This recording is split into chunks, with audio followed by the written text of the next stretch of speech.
యువమిత్రులందరికీ శుభాకాంక్షలు. తెలంగాణ సాగునీటి పారుదల శాఖ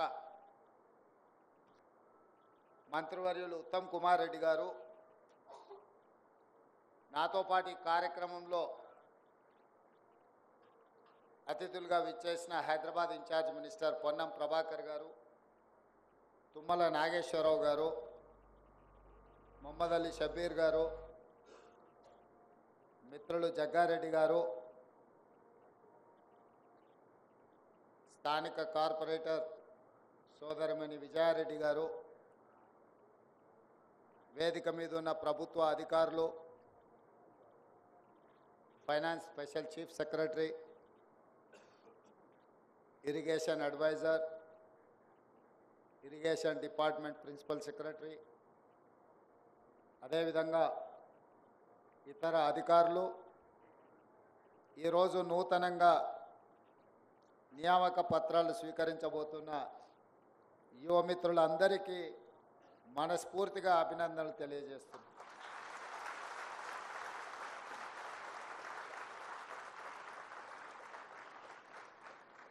మీరందరూ ఉద్యోగాలను సాధించడంలోనే కాదు,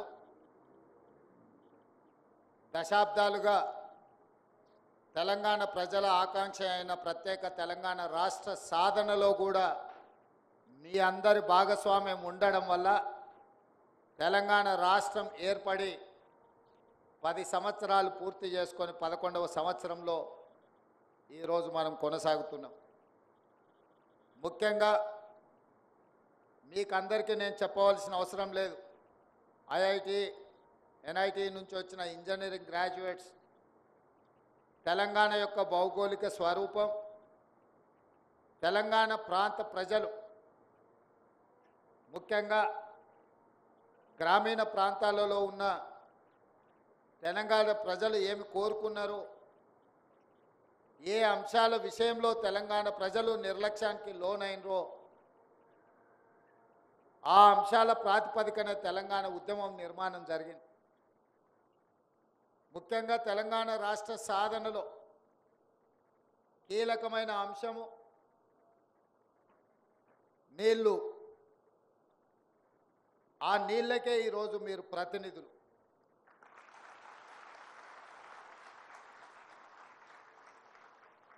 రెండవది నియామకాలు. తెలంగాణ రాష్ట్రం వచ్చినాక 11 సంవత్సరాల వరకు మీకు నియామక పత్రాలు అందలేదు. కానీ ఈరోజు ఉత్తమ్ కుమార్ రెడ్డి గారు ప్రత్యేకమైన శ్రద్ధ తీసుకొని తెలంగాణ పబ్లిక్ సర్వీస్ కమిషన్లో మీ నియామకాలు వాయిదాలు పడుతుంటే ఆ నియామకాలు చేపట్టవలసిందే. ఈ నిరుద్యోగ యువకులు ఉద్యోగ అవకాశాలు తీసుకొని తెలంగాణ పునర్నిర్మాణంలో భాగస్వాములు కావాలి అని వారు ప్రత్యేకమైన శ్రద్ధ తీసుకొని తెలంగాణ నిర్మాణంలో మిమ్మల్ని ఇంజనీర్లుగా, ముఖ్యంగా నీళ్ళు మన సంస్కృతిలో, మన జీవన విధానంలో ఒక భాగం. అలాంటి శాఖలో ఈరోజు మీరు ఇంజనీర్లుగా నియామకాలు కావడానికి వారే ప్రత్యేకమైన శ్రద్ధ తీసుకున్నారు. మీరు పెద్ద ఎత్తున వారిని చప్పట్లతో అభినందించండి.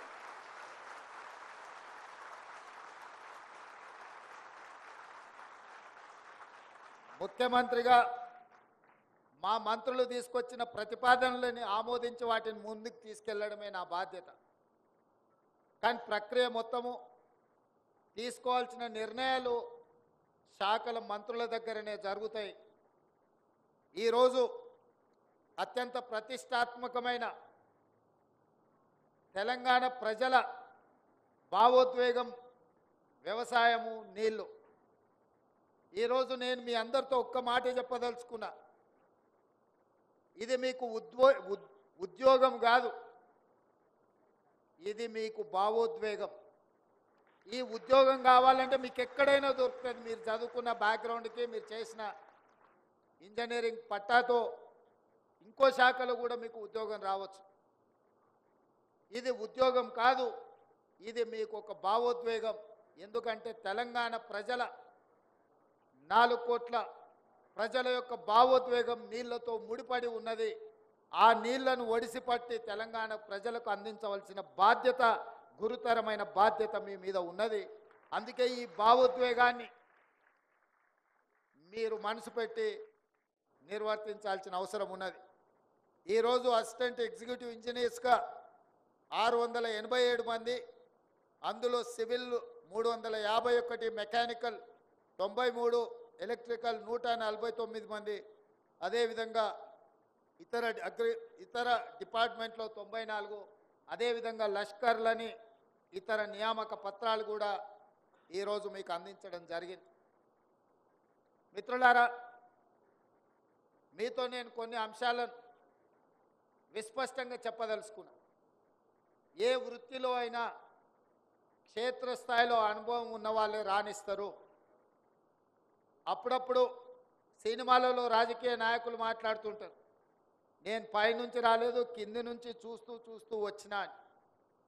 స్థానిక సంస్థలలో పనిచేసిన వాళ్ళు, సర్పంచ్ స్థాయిలో నుంచి రాజకీయాలకు వచ్చిన వాళ్ళు, ఉదాహరణకు పివి నరసింహారావు గారు, నీలం సంజీవరెడ్డి గారు, కోట్ల విజయభాస్కర్ రెడ్డి గారు, ఇలాంటి వాళ్ళందరూ వాళ్ళ జీవితంలో సర్పంచులుగా రాజకీయ ప్రస్థానం మొదలుపెట్టి ముఖ్యమంత్రులుగా, ప్రధానమంత్రులుగా, రాష్ట్రపతులుగా రాణించిన వాళ్ళకి ఎవరైనా వచ్చి ఏదైనా విషయంలో ఏదైనా చెప్పడానికి ప్రయత్నం చేస్తే అందులో వాస్తవాన్ని వాళ్ళు గ్రహించగలుగుతారు.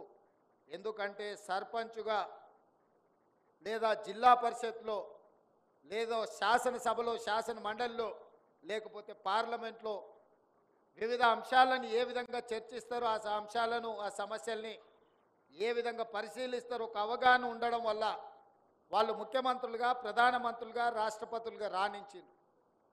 ఈరోజు అధికారుల్లో కూడా క్షేత్రస్థాయిలో పనిచేసిన ఏఈలుగా కావచ్చు, జైలుగా కావచ్చు పనిచేసిన వాళ్ళు క్షేత్రస్థాయిలో ఇచ్చే రిపోర్ట్ మీదనే డిఈలు పనిచేస్తారు. ఒక 10 అంశాలలో మీరు నివేదికిస్తే డిఈ గారు ఒక 4టిని ఎగ్జామిన్ చేసి అతను నిర్ణయం తీసుకుంటాడు. డిఈ గారు 4 అంశాలను ఈఈ గారికి ప్రతిపాదిస్తే 4ంట్లలో 2, 3 ఎగ్జామిన్ చేసి తను నిర్ణయం తీసుకుంటాడు. ఆ పైన సూపరింటెండెంట్ ఇంజనీర్, ఆ పైన సిఈ, ఆ పైన ఈఎన్సి క్షేత్రస్థాయిలో పరిశీలనకు వెళ్ళేది. మీరు పైకి వచ్చినా కొద్దిగా మీకు అవకాశాలు తక్కువ ఉంటాయి. కింద assistant executive engineer or junior engineer ఎవరైతే ప్రతిపాదనలు పంపించిందో ఆ పేపర్ల మీద వచ్చిన ప్రతిపాదనలే ఎగ్జామిన్ చేస్తారు. అందులో ఏదో ఒక అంశం మీదనే ఫీల్డ్ విజిట్కి పోతారు. ఏఈలు, జైలు తెలివి కల్లోలు అయితే క్వాలిటీ ఉన్న వర్క్ ఒక్క దగ్గరికి తీసుకెళ్ళి చూపించి అన్ని ఇట్లనే ఉన్నాయని చెప్తే నిజమే అనుకొని సంతకాలు పెడుతుంటారు. ఆ తర్వాత తప్పని తేలినప్పుడు తప్పించుకోవడానికి ఉండదు. అయితే గతంలో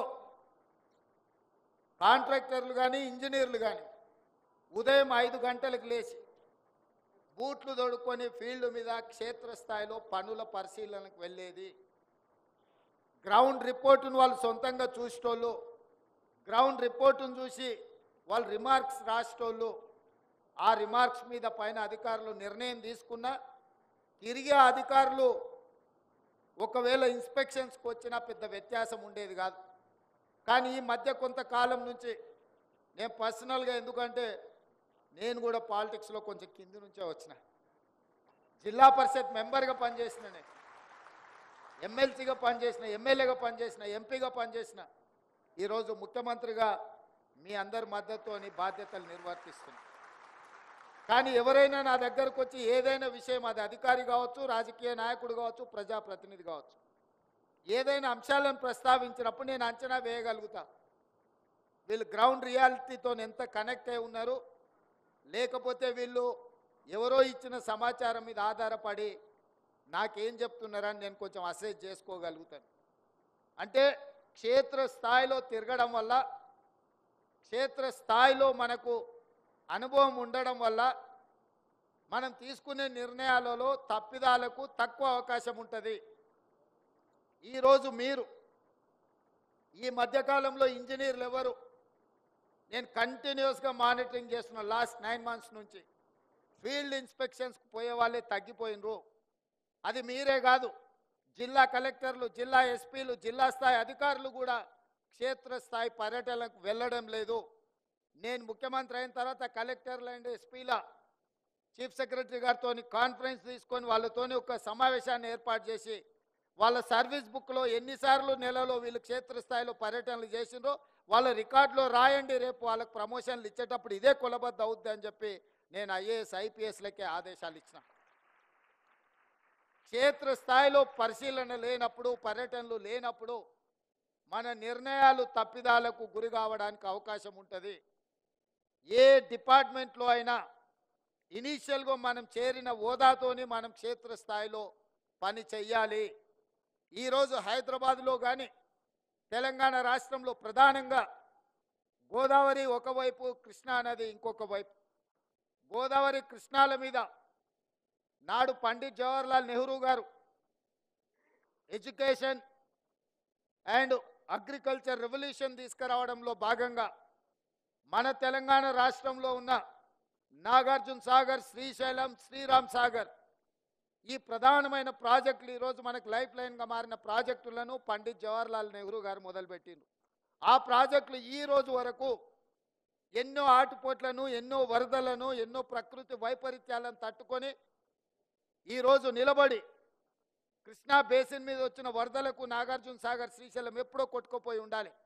నాణ్యతలో ఒకవేళ లోపం ఉంటే ఈరోజు అవన్నీ వచ్చిన ఒడిదుడుకులను అన్నిటిని తట్టుకొని నిలబడి ఈ ప్రాజెక్టులు ఈరోజు ఈ దేశానికి, జాతికి అంకితమై పనిచేస్తున్నాయి. మరి నేను ఈ వేదిక మీద ఉన్న అధికారులు కొంతమందికి బాధ కలగొచ్చు, కానీ మీకు ఐ ఓపెనర్ కావాలి. మన కళ్ళ ముందలనే కట్టిన కాళేశ్వరం 1,00,000 కోట్ల రూపాయలు ఖర్చు అయినాయి. కట్టడం, కూలడం రెండూ జరిగిపోయినాయి. దీనికి ఎవరిని బాధ్యులు చేయాలో మీరు చెప్పండి. పెద్దలు సామెత చెప్పినట్టు పనిమంతుడు పందిరేస్తే కుక్కతోక తలిగి కూలిపోయిందంట. ఈరోజు కాళేశ్వరం అనే ఒక మ్యాన్మేడ్ వండర్ అని చెప్పుకున్న ప్రాజెక్టు ఇప్పటికీ లిటరల్లీ 1,00,000 crores కాంట్రాక్టర్స్కి పేమెంట్ జరిగింది. ఇంకొక 47,000 కోట్ల రూపాయలు నాకు తెలిసినంత వరకు రాహుల్ బొజ్జ గారు చెప్పాలి, 1,47,000 కోట్ల రూపాయలతో కాళేశ్వరం ఈరోజు అంచనాలు పెరిగినాయి. 1,47,000 కోట్లలో 1,00,000 కోట్ల రూపాయలు ఖర్చు అయితే నికరంగా ఆయకట్టు 1,00,000 ఎకరాలకు కూడా ఇవ్వలేదు. 52,000 ఎకరాలకు మాత్రమే కాళేశ్వరం కింద ఆయకట్టు ఇచ్చిండ్రు. ఇది అఫీషియల్ రికార్డ్. నేను జలసౌదాలో అఫీషియల్గా చీఫ్ మినిస్టర్గా ఆన్ రికార్డ్ నేను మీకు చెప్తున్నా. ఈరోజు మీరు డిపార్ట్మెంట్లో చేరబోతున్న ఇంజనీర్లుగా ఎందుకు ఈ తప్పిదం జరిగింది? 1,00,000 కోట్ల రూపాయలు ఖర్చు అయిన కాళేశ్వరం కట్టడం, కూలడం పూర్తి కాకముందే జరిగితే ఈ లోపం ప్రజాప్రతినిధులలో ఉందా? పైన కూర్చొని తీసుకున్న ఈఎన్సీలు, సిఈలు, ఎస్సీలలో ఉందా?